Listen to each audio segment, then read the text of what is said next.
நலாஸ் நாட்டு சர்க்கரை நலமுடன் வாழ நலாஸ் இந்தியாவிலேயே நாட்டு சர்க்கரைக்கு ISI முத்திரை மற்றும் அக்மார்க் அங்கீகாரம் பெற்ற ஒரே நிறுவனம். தொடர்புக்கு 9047045000.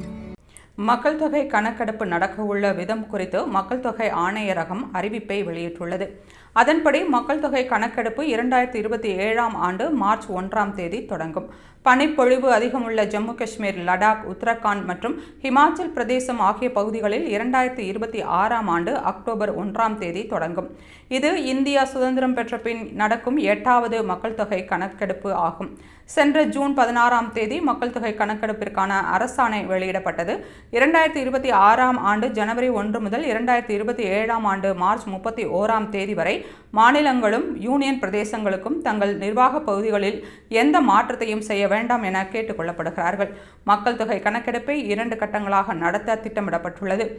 முதல் கட்டத்தில் வீடுகளில் பட்டியலிலும், 2ஆம் கட்டமாக சமூக, பொருளாதார மற்றும் கலாச்சார விவரங்களும் சேகரிக்கப்படும். ஜாதிவாரி கணக்கெடுப்பும் அதனுடன் சேர்த்து நடத்தப்படும்.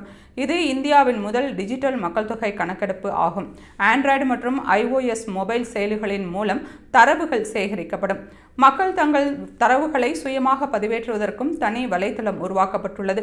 கணக்கெடுப்பாளர்களுக்கு 3 கட்டங்களாக பயிற்சி கொடுக்கப்பட இருக்கிறது. சுமார் 34 லட்சம் கணக்கெடுப்பாளர்களும் மேற்பார்வையாளர்களும் இந்த பயிற்சியில் ஈடுபட உள்ளனர் என்று மக்கள் தொகை ஆணையரகம் அறிவித்துள்ளது.